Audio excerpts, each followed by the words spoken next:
Sense of pride and pleasure that my wife and I join you here today as we witness Canadians coming together in a renewed sense of national pride, unity, and hope. I would like to acknowledge that we are gathered on the unceded territory of the Algonquin and Anishinaabe people. This land acknowledgement is a recognition of shared history as a nation, while continuing to deepen my own understanding. It is my great hope that in each of your communities and collectively as a country, a path is found toward truth and reconciliation in both word and deed. This is my 20th visit to Canada, spread over the course of more than half a century, and my first as sovereign. As I've said before, every time I come to Canada, a little more of Canada seeps into my bloodstream, and from there, straight to my heart.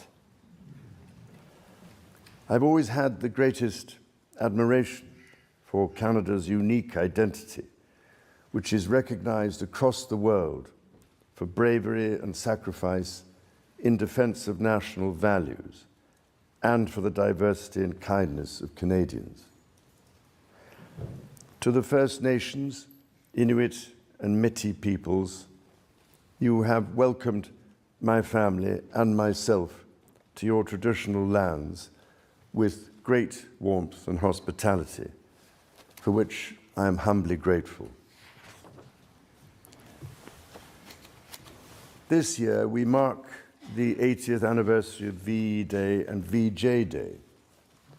On Juno Beach, at Dieppe, on the Somme, at Beaumont-Hamel, at Ypres, and on Vimy Ridge. At those places and many others, forever etched into our memories, Canadians fought and died alongside our closest allies. Aujourd'hui, je vois des élus venant d'un bout à l'autre du Canada, de Saint-Jean's à Terre-Neuve et Labrador, de Victoria en Colombie-Britannique et d'Arviat au Nunavut. Je vois des gardiens des droits et libertés garantis par la Charte canadienne. En tant que roi, je tiens à vous remercier de vous mettre au service de vos compatriotes, d'un bout ou l'autre de ce grand et beau pays. You speak for your communities, representing an incredible richness of cultures, languages, and perspectives. We owe it to this generation and those who succeed us to think and act for the greater good of all.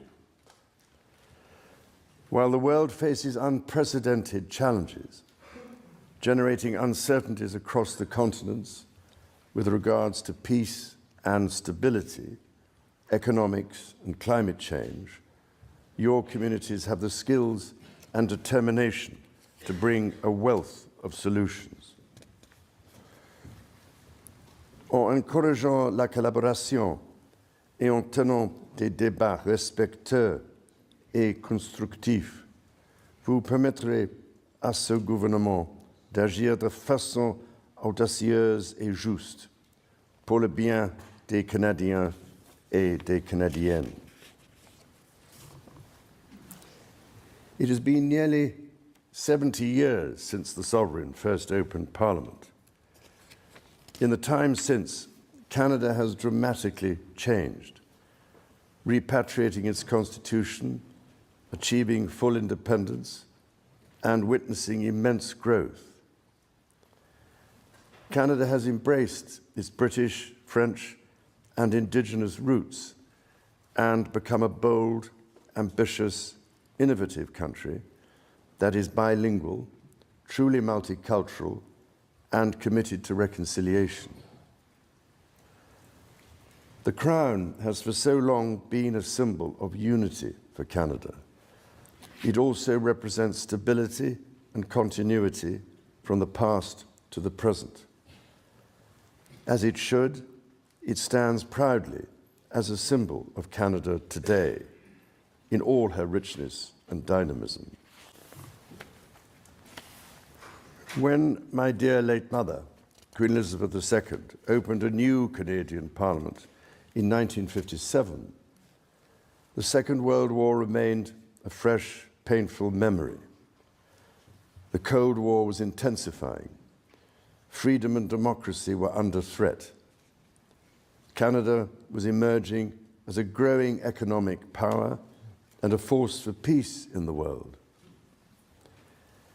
In the decades since, history has been punctuated by epoch-making events: the Vietnam War, the fall of the Berlin Wall, and the start of the War on Terror. Today, Canada faces another critical moment. Democracy, pluralism, the rule of law, self-determination, and freedom are values which Canadians hold dear, and ones which the government is determined to protect. The system of open global trade that, while not perfect, has helped to deliver prosperity for Canadians for decades, is changing. Canada's relationships with partners are also changing. Il nous faut confronter la réalité. Depuis la Deuxième Guerre mondiale, notre monde n'a jamais été aussi dangereux et instable. Le Canada fait face à des défis qui, dans nos vies, sont sans précédent. Many Canadians are feeling anxious and worried about the drastically changing world around them. Fundamental change is always unsettling. Yet this moment is also an incredible opportunity, an opportunity for renewal, an opportunity to think big and to act bigger, an opportunity for Canada to embark on the largest transformation of its economy since the Second World War. A confident Canada, which has welcomed new Canadians, including from some of the most tragic global conflict zones, can seize this opportunity by recognizing that all Canadians can give themselves far more than any foreign power on any continent can ever take away.